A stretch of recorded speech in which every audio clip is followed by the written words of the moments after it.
اب اس میں آنسریوں میں نے کہا تھا وہی اصل جو جلد پر ہے اس میں نظر آتا ہے. مثلاً اسٹولز بہت لارج امپیکٹڈ نہ کمپیکٹڈ اور خشک، اس لیے بعض دفعہ میکینیکل مینز ڈاکٹروں کو استعمال کرنے پڑتے ہیں اسٹولز نکالنے کے لیے. اور یہ خشکی جو ہے آنسریوں میں پائی جاتی ہے، اس کا مطلب یہ ہے. اور اگر یہ خشکی نہیں پائی جائے گی تو پھر انجری ہوگی، پھر سخت قسم کا ڈائریا شروع ہو جائے گا. بعض دفعہ یہ یوں سمجھنا چاہیے اس کا مزاج یہ ہے کہ بیماری کا اثر جلد پر زیادہ ہے اور جلد کو گہرے حصے تک یہ معاف کر دیتی ہے. اور میوکس میمبرینز کے اوپر بھی ہے، جیسا کہ گردے میں اس کا اثر ظاہر ہوتا ہے سیلینیم کا. ہاں انتڑیوں میں، گردوں میں نہیں. گردوں میں سات سپریلا ہے، تو سات سپریلا بھی برا کرتی ہے جلدی، یہ بھی برا کرتی ہے، لیکن ہمیں پہچاننا چاہیے کہ اس کی بنیادی وجوہات کیا کیا ہیں اور کیا فرق ہے. اس میں انتڑیاں خشک ہوتی ہیں اور سوکھتی ہیں، اور بعض دفعہ سوکھ کر زخمی ہو جاتی ہیں.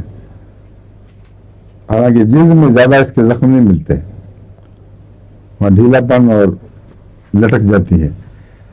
جب زخمی ہوں تو پھر اسہال پانی بہت کثرت سے انتڑیاں باہر پھینکنے لگ جاتی ہیں. عورتوں اور مردوں کی جنسی کمزوریوں میں یہ نمایاں اثر رکھتی ہے اگر یہ باقی علامتیں موجود ہوں. ویسے نہیں ہے.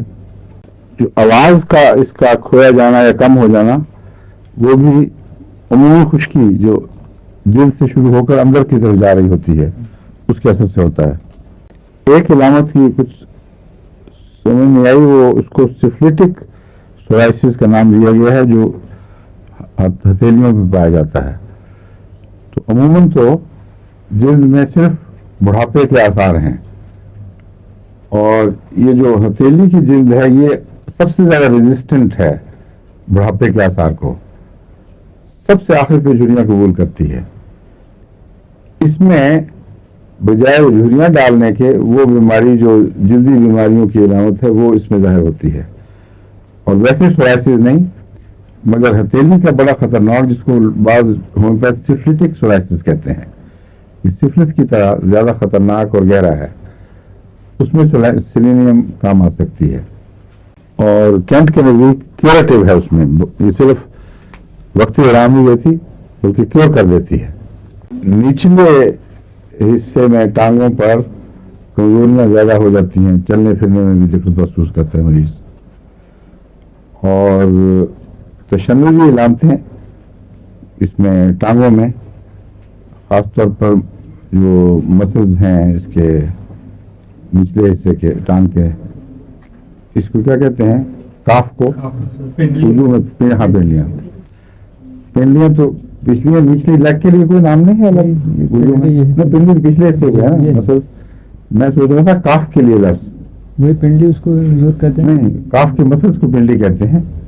کاف تو یہ پوری ٹانگ ہڈی سمیت نیچے تک ہے. نہیں زور، یہ پنڈلی کاف ہی کو پنڈلی کہتے ہیں. اچھا، تو پورے اس کو کیا کہتے ہیں؟ ٹانگیں کہیں گے نیچے. انگریزی میں leg, lower leg, but we say blow نہیں کہتے ہیں. کاف صرف حضور اس کو کہتے ہیں. ہومیوپیتھی میں تو کاف کی ہڈیاں اور یہ سب چیزیں استعمال ہوتی ہیں. چپیاں نہیں کہتے ہیں، چپیاں تو ٹیکنیکل نام ہے نا، وہ ہڈیوں کا نام ہے. یہ بھی ہے، ہم یہ مان لیتے ہیں ڈاکٹر صاحب کی بات کہ کاف سے کا ترجمہ پنڈلی ہے. تو پنڈلی میں مسلز میں تشنج پیدا ہوتا ہے. یہ دراصل وہی بات ہے جو میں پہلے بیان کر چکا ہوں کہ پنڈلیوں کے مسلز میں کمزوری پیدا ہو جاتی ہے اور وہ خون کو بھی واپس نہیں بھیج سکتی. تو اس لیے اس خون کے دباؤ کی وجہ سے یا کمزوری کی وجہ سے وہ اچانک تشنج پیدا ہو جاتا ہے. سوج میں بھی ہوتا ہے.